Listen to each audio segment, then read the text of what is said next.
Denver's policy of welcoming migrants with open arms is having unintended consequences. We turn now to immigration. The complex issue has remained frozen in Washington for years. They're bringing drugs. They're bringing crime. In 24 hours, 16 buses packed with migrants arrived in Denver. The city of Denver. Migrant apprehensions from Cuba, Haiti, Nicaragua, and Venezuela. As migrants flood into the U.S., violence is spilling into our streets, and Democrats are making it easier for migrants to secure homes than American citizens. In today's video, we uncover how these policies are affecting crime rates, housing, and its impact on the political landscape.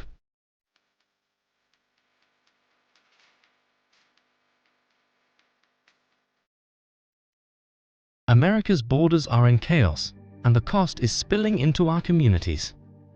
Migrants are responsible for a growing wave of crime, while receiving housing benefits that U.S. citizens can't access. How did we get here, and who is responsible? Migration has always been a cornerstone of American history, but in 2024, the consequences are more alarming than ever. Over 2.8 million migrant encounters occurred at the U.S.-Mexico border in 2023, a 30% increase from the previous year. In fact, illegal border crossings soared to record levels under President Biden, averaging 2 million per year from 2021 to 2023. The migrants have arrived in every state in the country, overwhelming cities such as New York, Chicago, and Denver as newcomers seek shelter and aid. While some advocate for humanitarian assistance, the violent outcomes linked to this influx are undeniable. Colorado, particularly the suburb of Aurora, has become a hotspot for migrant-related violence. The town of Aurora is now grappling with the arrival of a notorious Venezuelan prison gang, leading to a surge in violent crime. It's become a hub for the brutal Tren de Aragua gang, according to local law enforcement sources who spoke with the Post. This criminal organization has taken over multiple apartment complexes and is wreaking havoc in the community. That DHS has acknowledged that Venezuela, for example, is emptying their prisons and their rehabilitation centers with the understanding you get out if you leave here and go to the United States. Yes. And DHS has, in writing, said, we know that's happening. We know they're coming here. We're processing them in and have no idea where they are. Correct. How many people are we talking about? Millions. In just Venezuela alone. We're talking about in the last 2 or 3 years, we've had estimated how many people have come across the border. My estimation, the official number I think is about 10 million. Yeah, it's about 10, 11 million. Yeah, that's the official. But my personal opinion, I think we're about 15 to 18 million. Okay. In Denver, violent crime spiked by 15%, with a large number of cases involving the notorious Venezuelan gang, Tren de Aragua. The state has also been in the news lately after we saw clips of gang activity, including the taking control of an entire apartment complexes in Aurora. Suspected members of Tren de Aragua were also accused of a series of high-profile crimes across the United States, including the murder of Georgia nursing student Laken Riley and the shooting of 2 NYPD officers during an arrest in June.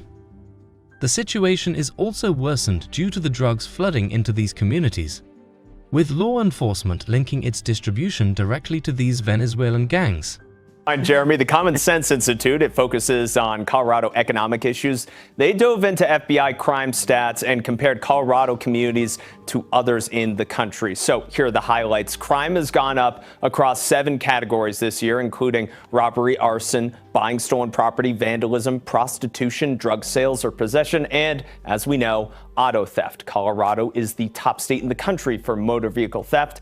But did you know the state is actually number 2 for property theft? That's something I learned today. 4 Colorado cities rank in the top 10 in the country for car theft: Denver, Aurora, Pueblo, and Westminster. Now, we're on pace to see 48,000 cars stolen this year. 97% of people arrested for auto theft here in Colorado in the past 3 years have priors for auto theft.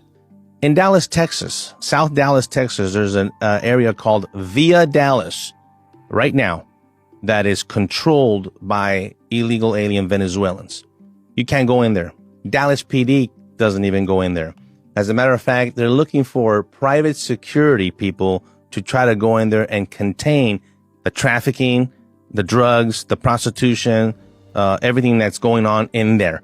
And just like this community in Dallas, there's one in Florida, and they're all around. And it's the gang associated with Tren de Aragua, the gang, the Venezuelan gang that has attached itself to these communities and control these areas here in our country. The Biden-Harris administration is being accused of prioritizing migrants over American citizens. Could their policies be the real reason behind this crisis? Under the Biden-Harris administration, the U.S. has seen unprecedented levels of migration, leading to what many call a national crisis. Sanctuary city policies and lax immigration laws have allowed violent gangs like Tren de Aragua to operate freely in states like Colorado and New York. Vice President Kamala Harris, tasked with addressing the root causes of migration, has failed to implement any meaningful solutions, with critics pointing to the administration's continued leniency toward undocumented migrants as a catalyst for the current crime wave.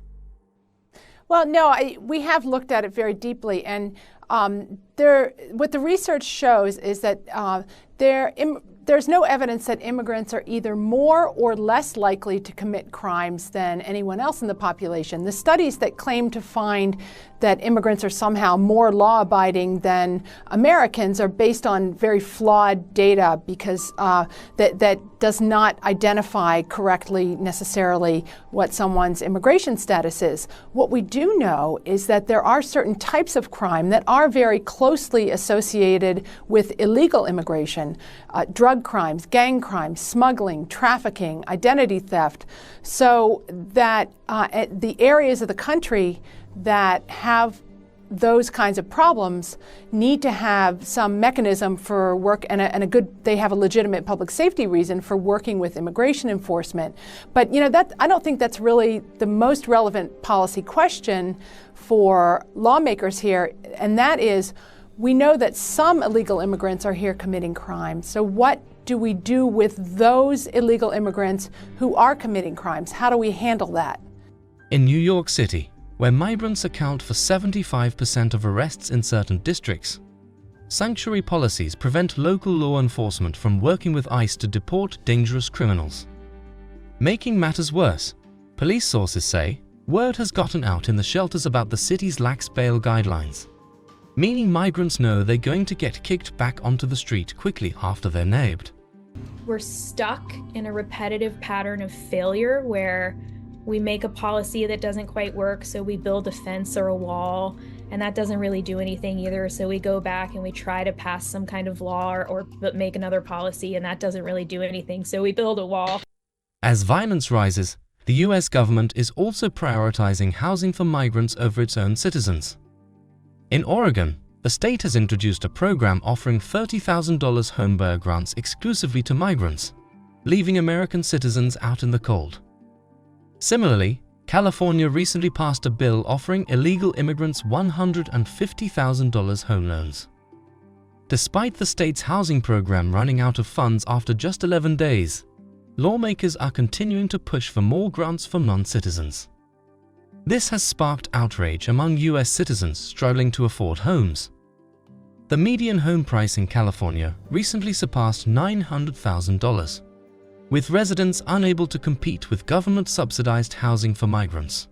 Well, Stuart, that is what Democrats are trying to ram through Sacramento right now. It's basically a program that subsidizes qualified illegal immigrants to up to $100,000 each to buy a home. So the program is called the California Dream for All program. It's created to help middle and income home buyers. Now, initially, the program required residents to be here legally, either a U.S. citizen or a legal permanent resident. But last week, Assembly Democrats overrode Republican opposition, changing that eligibility to say this: an applicant who meets the requirements for a loan under the Home Purchase Assistance Program shall not be disqualified by the agency based solely on the applicant's immigration status. The social and economic benefits of homeownership should be accessible to everyone, regardless of immigration status. Critics argue that these policies only incentivize more illegal immigration. further straining public services and pushing home prices higher, making it increasingly difficult for American families to find affordable housing. With crime rates soaring, how will the migrant crisis affect the 2024 election? Here's what you need to know. As migration continues to dominate the news cycle, it is becoming a central issue in the 2024 elections. Recent polls show that 60% of Americans now consider immigration one of the most important issues facing the country, with many linking the rise in crime directly to Democratic policies. In states like Arizona, Florida, and Colorado, crime is one of the top concerns for voters, with candidates using the migrant crisis to push for tougher immigration reforms.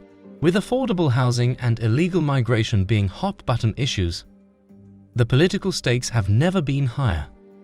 The migrant crisis continues to spiral. What can America do to regain control and protect its citizens? Experts agree that the US needs a comprehensive approach to address the migrant crisis. This includes strengthening border security, deporting criminal migrants, and revising housing policies to prioritize American citizens over undocumented migrants. Local governments in states like Colorado and New York are demanding more federal support to combat the growing wave of migrant crime. On a national level, there is a push for reforms to sanctuary city laws and immigration policy, with lawmakers calling for tighter restrictions on migrant entry and better vetting processes. These sanctuary laws are making it easier for migrants to continue reoffending. The goal is to protect both US citizens and migrants who contribute positively to society, ensuring that America remains a safe and prosperous nation for all. As the migrant crisis continues, Americans are asking, what can be done to protect the safety and rights of Americans? Share your thoughts below in the comments and thanks for watching.